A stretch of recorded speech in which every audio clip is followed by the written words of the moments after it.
create some short fields for them, and even when they didn't score on short fields, we never got across the 50, it seemed like, till about the fourth quarter. So those things all put together really made it tough. But I say to you again, Tim, our kids hung in there and really played well. I mean, the total offensive stats bear that out. Wartburg had 279 total yards, not over 300 yards for the game, so your defense played extremely well. 222 yards for Dubuque, and their defense played extremely well. But you talked about the turnovers, but field position, just unable to get that field flipped. They had 6 possessions that counted starting at or near midfield in that ball game. And that's where I was so happy in how our defense played, because we had our backs against the wall and a lot of adversity, not only in the starting field position, but turning the ball over it. That is a downer mentally, and I thought our defensive coaching staff and I thought our players did a great job of playing the next play, and that's all you can do in those kind of situations. Then offensively, we had some opportunities. We threw a couple passes that were ill-advised passes, but again, I thought we were accurate on a number of our throws, but on the big throws, they were able to take it away from us and just create us into a situation where we never felt comfortable offensively, Tim. And then, of course, our run game, we could not get our run game going. We just couldn't get it going. We had a number of plays we thought would work against them, but they were just a little bit too physical up front. And I really do, I'll tell you this, Tim, there are so many parallels between them and La Crosse defensively, outstanding clubs defensively. So I think that we're going to learn from these two teams, and we'll advance and be a little bit stronger as we start to play some of the other teams in our conference. But no matter what, we got beat 25-0 in a game that we thought could have some potential conference impact about who's going to win the conference. So we're kind of in a trail technique at 1-1. The season surely is just beginning for us in the conference. So we'd be ill-advised if we thought this was a make or break your season game. What it did do is show us what we have to do to be as good as Wartburg, and we have to get better as the things we talked about. One other stat that shows how well your defense did play in that ball game was, even though you did turn it over 5 times, Wartburg was only able to turn one of those turnovers into points, and the defense was put into some precarious situations with the short field. Even with the turnovers, and a couple of the punts didn't get out past 50 because they, as I mentioned earlier, just relentless on their punt rush. But our defense played with its backs against the wall and really did an outstanding job in red zone of being able to play good team defense. So that only bodes well for us, Tim. That really bodes well for us in the future. Now again, the running back from Wartburg reminded me so much of the running back from La Crosse. He was able to break initial tackles. That's the only thing I talked to our defense about on Saturday after the game, is we need to continue to improve our tackling. And when a good running back gets in the second level, you got to have a number of folks to get there. And he was able to break some first tackles. But Tim, to go back to your point, we really played good team defense. Yeah, you certainly did. One of the, I guess, most outstanding players on the defensive side really had some big hits in that game. Linebacker Brock Carter. Talk about his effort a little bit. It's really interesting. Brock's a transfer from us from Missouri State, and he's playing kind of a nickel hybrid linebacker. He is physical. We've done a lot of work putting him in a position where he can be involved in the run game and take the inside receiver, so that could be a tight end or a slot. He's done a great job of covering those guys. Man, Tim, he's a joy to coach. He's enthusiastic. He loves to play football. He's a little wacko, which you got to do to be a good defensive player, but he's so much fun to coach. He enjoys playing, he enjoys competition, and he plays with an unbridled enthusiasm. And he really had a good game, and a number of our players on defense really had a good game. One thing I'd say to you, Tim, as we look back at the film, we got malaligned a couple times in their formations, which gave them some extra yards on their runs. But we were able to overcome that, as we mentioned earlier, and really played good team defense. It was a scoreless ball game at the end of the first quarter. So again, your defense able to keep you in the ball game a couple of times with some early turnovers. And then the second quarter, what were you able to do offensively that really was able to put them in the end zone a couple of times? Tim, I think 2 things. Number one, you kind of wear out a little bit when you've got such short fields to go. They had a couple long runs that sent it up. we had, and Tim, it's going to sound funny to the people listening. You get shut out. You feel like, what kind of damn game plan did you have, coach? But I'm going to tell you now, we looked at our throw game, and we were attacking those guys just the way we thought we could attack those guys. We might have got a little impatient throwing a couple deep balls. And Ben Galtig, our quarterback, would tell you he threw 2 poor balls that got picked off. And so when you talk about that, I'm not sure that had we executed better, this game would not have been closer. But we didn't, and they did. And really one of the things that I think a good football team does, which I'm going to say Wartburg is, they made some adjustments in that second quarter and found some soft spots what they attacked. Part of it was our alignment issues. Part of it was not being able to get the first guy to tackle. But I kept thinking our defense really kept making great adjustments in being able to play in those precarious situations. Mm-hmm. And your defense, just a few more stats. Third down conversions, Wartburg was just 2 of 12. Yeah, unbelievable. Yeah. Great. We did a great job on third down. We really played well.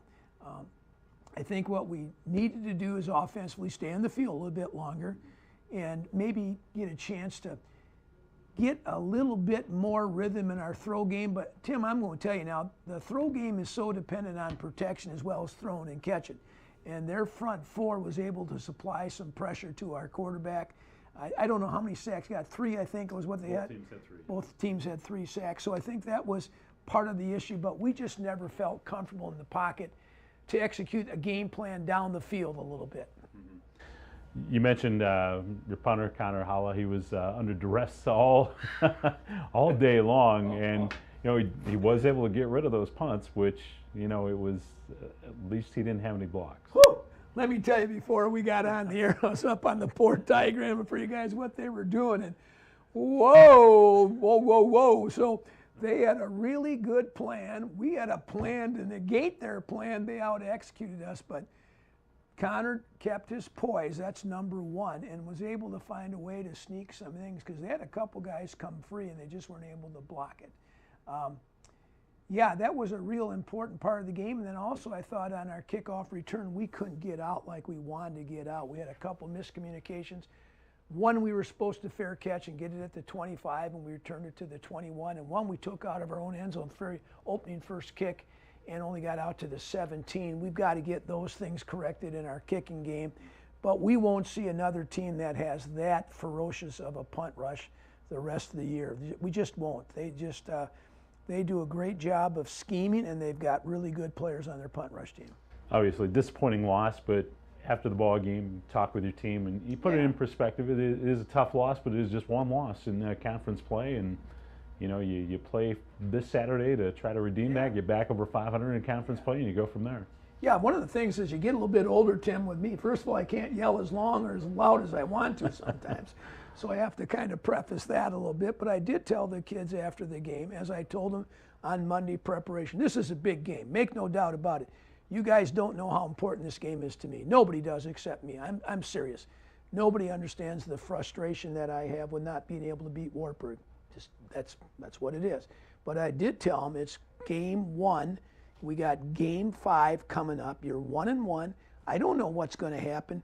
Football is unexpected. Turns, injuries, upsets. There are 1,000 things that can happen, and we have 6 conference games left. But the most important one starts at BV. As I told I think I said this 2 weeks ago, pretty soon you become who you are. You think you're better, but you got to start playing better, and we have to play better offensively. I thought at Nebraska Wesleyan we made a little bit of a turn around that corner. Wartburg put us back a couple steps. How we respond on Saturday will be a great indicator of what's going to happen to us the rest of the season. Before we take a break and talk about that Buena Vista game a little bit more in depth, Coach, anything else you wanted to add about this past Saturday's game? I do think that we'll see that Wartburg will be a very good team in the conference. How good, I don't know. Their defense really impressed me with how hard they played, how good their scheme was, and how they executed that scheme. If you do those 3 things on any side of the ball, you're going to have some success. So our goal is to improve here coming next week out of BV, and we'll talk about BV. They're scoring tons and tons of points. They score more points in the game than we've scored in 4 games, so that's a concern. But we're going to kind of see if we can get our ship righted, get back on the right side of this thing and move forward. This is the University of Dubuque football show on this Monday night. You're watching on YouTube and also udspartans.com. And we'll talk more about University of Dubuque's next ball game, Buena Vista, this coming Saturday when we return on the UD football show with head coach Stan Zweifel.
And we're back on the University of Dubuque football show as we're here on the YouTube channel for the University of Dubuque and udspartans.com. And this Saturday, the Spartans will be on the road again. They'll be in beautiful Storm Lake to take on the Buena Vista Beavers as the field right by the lakeside. And Coach, that is a really scenic place. Yeah, I love playing there. Yeah. My first year here, Paul Meisner, our SID, had talked about having some big snowstorms when UD played out there, and I think the first year here was game 8. We went out there, it was 75 degrees, and I thought I was in Hawaii. I'm like, holy cow. And it's always been pretty great weather when we went out there. Sometimes some wind off the lake, but it is a scenic, really nice setting, and it's got a beautiful situation, and we're excited about playing them. And they're having a really good year, Tim. They're 2-2, and they've had 2 unbelievable comebacks, in my opinion. Lakeland, they're down, I think, 35-7 or 31-7 going in the fourth, and scored 28 points to beat Lakeland in the fourth quarter.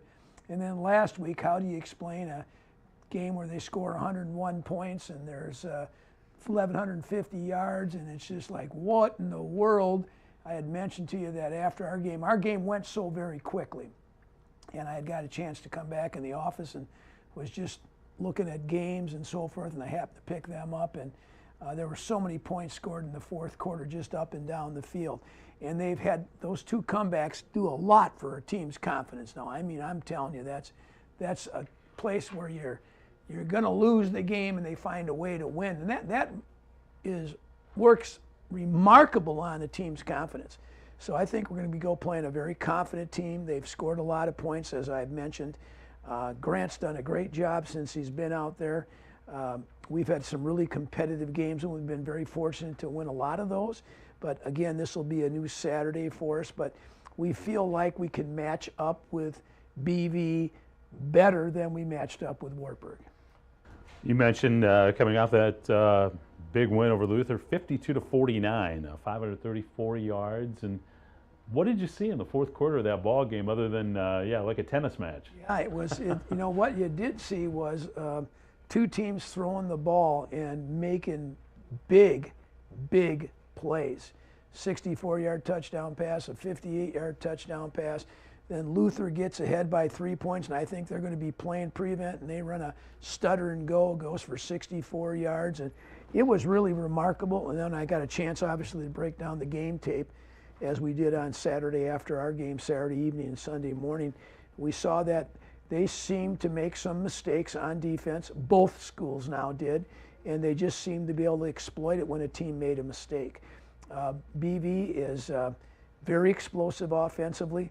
I'm sure Grant would like to have their defense playing better than they're playing, because they haven't given up yardage and points. But this is going to be a big game for them. I believe it's their homecoming game. Not that that means anything, but alumni will be back, former players will be back, and it'll be a rivalry game for them in many ways. They're averaging 416 yards per game, 277 through the air, 138 rushing. One thing I noticed, they've had a problem with turning the ball over a little bit. They have. They've turned it over more every game than we have. Now, we have a lot of turnovers after this last game against Wartburg, and again, whatever that means. But here's what I think they do, Tim, is as I watch them, and I've watched them very closely. They'd like to spread you out and run the ball. And if they spread you out and you don't let them run the ball, that's when they're throwing the ball and getting a lot of yards.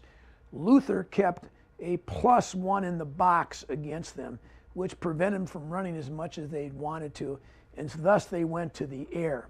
And so our strategy always on this defense is we're not going to let you rush the ball. We're not going to let you rush the ball. We're going to make you throw the ball, and now they've done that pretty good. But that's one of the things that we're going to be really trying to do, is make them more one-dimensional than maybe some other teams have done. They are 1-1 in conference play. Didn't score a lot of points against Co, obviously, a 14-3 loss. So Co must have been able to do something. It was really an interesting game. BB's up 3-0 the majority of that game, all till late in the second quarter, and then they make a coverage mistake and they get a touch on them.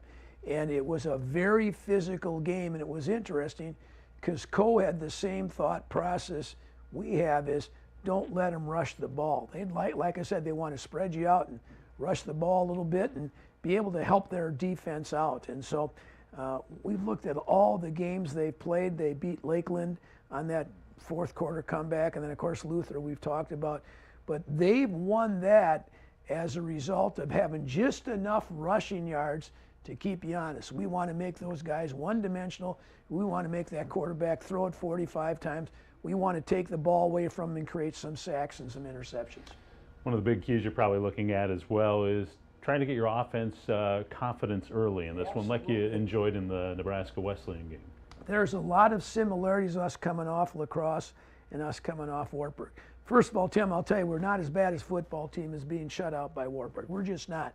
We have too many good players. We have to find ways to, number one, protect our quarterback. Number two, get the ball to our playmakers in space. And then three, get Buckner going again. You know, get him to get some big plays, some big runs, which we weren't able to do Saturday. If we're able to do those things, we're going to have some chance of success.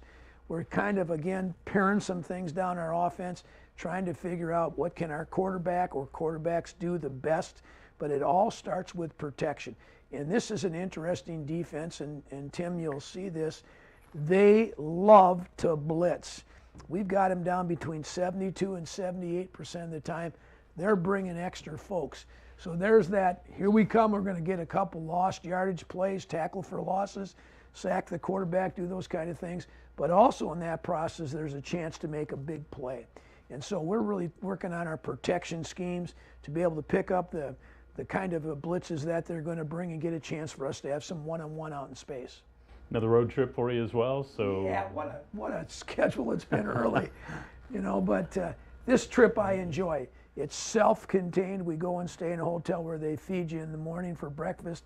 We take off after practice on Friday. We get in there relatively late, 10 o'clock, put them to bed. It's a really nice road trip. You're the only football team in that hotel. We are the only football team, though, unlike the University of Oklahoma and their crazy fans. But it is, it's a nice trip. It's always been a wonderful trip for me. I've always felt like it's a good comfort level for us and feels like a little bit like home. Now, I don't know how to explain that. It just has for us. But we're looking for them to really put up an offensive game plan that we'll have to defend well, and I think they'll play hard as hell. They play really, really hard, just like Wartburg plays hard, just like most of the folks in the league play really, really hard. Coach, any final thoughts at the beginning of the week as you get ready for Buena Vista and what's a really important game in the American Rivers? It really is. You know, it's on Monday when we have this obviously live, and we're just formulating our game plans the last night and then to this morning, this afternoon. As I said, Tim, I think we got to stop their run, number one. And then number two, we just got to be a little bit more consistent in what we're doing with our offense, executing it, blocking both for pass and rush, and then just being a little bit more confident and hitting on all cylinders, if that's the right thing to say. But we got to be better. Coach, good luck against Buena Vista in Storm Lake, and folks can view the broadcast right here on udspartans.com as I'll be picking up Buena Vista's stream of the ball game, so you can view it. So for a win for the Spartans this Saturday, Coach, again, thanks for joining us, and Tim, good luck this week. Thank you, Tim. Really appreciate it. All right. Head Coach Stan Zweifel, University of Dubuque, joining us here on this Monday night. Another thing on campus that's got a big October schedule, and for the rest of the season, is the Heritage Center, celebrating 10 years of the Heritage Center. And right now, the director of the Heritage Center, Tom Robbins, got an update on what's coming up.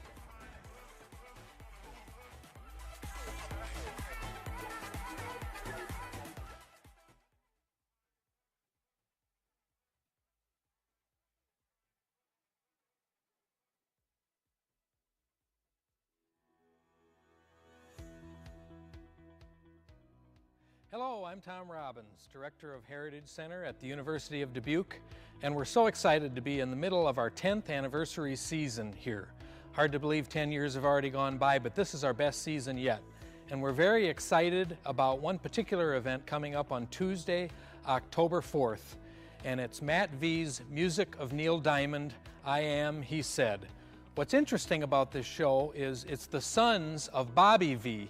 Bobby V was a teen idol in the 1960s, had a number of hits, very popular, and his two sons are carrying on their dad's tradition. So it's Jeff and Tommy V, and there's actually other members of the V family that they love the music of Neil Diamond and wanted to put together this tribute show. So you're gonna hear all the hits. This is an 8-9-piece band, and you'll hear Neil Diamond's Cracklin' Rosie, you'll hear Song Sung Blue, you'll hear Forever in Blue Jeans, all of Neil Diamond's greatest hits. And a bonus with this show is that the University of Dubuque Concert Choir and some choir members from the community are going to be part of a grand finale of this show. So it's just going to be a wonderful event on Tuesday, October 4th, and tickets are still available, and we hope you'll join us for that very special event. Later on in the month, we also have our esteemed 1972 alum Tony Danza coming in for his 50th class reunion, and he's doing his show called Standards and Stories. So that's Saturday, October 22nd. One other special attraction during our 10th anniversary season is our new rewards program. We call it HPALS, and that stands for Heritage Performing Arts Loyalty System. It's a rewards program much like you'd find at many other places around the community, at restaurants and other places of business, where you earn a certain number of points for all the tickets that you're buying. And once you earn 200 points, which is basically $200 equals 200 points, you earn a free ticket that's valued at $50 or less. So when you go to purchase your tickets for the Neil Diamond show coming up, be sure to click the button to activate the rewards program. You can go online to dbq.edu/Heritage Center to buy your tickets. You can come to the box office and ask to be enrolled in the rewards program. We're open 11 to 2, Monday through Friday. Or you can also call on the phone and we'll take care of your ticket order at that time as well. So many ways to get your tickets, but make sure you enroll in HPALs and start earning those points right away.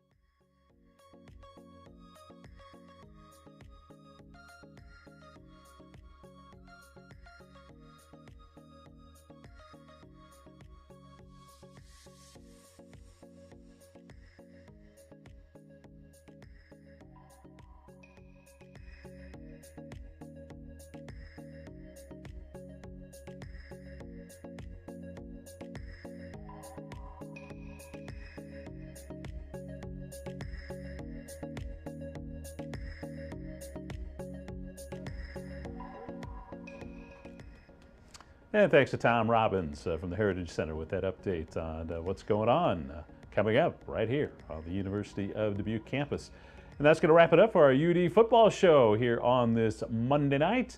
Again, tune in for the broadcast this Saturday. You can pick up the stream from Buena Vista, 1 o'clock kickoff out there in Storm Lake. And then we'll be back here on Monday night to talk about the Buena Vista contest and then look ahead to the Spartans' next home game on the schedule. And so come back next Monday night at 6 o'clock right here on the YouTube channel for the University of Dubuque and also udspartans.com. So our head coach Stan Zweifel, I'm Tim Lary. Have a great rest of your Monday evening.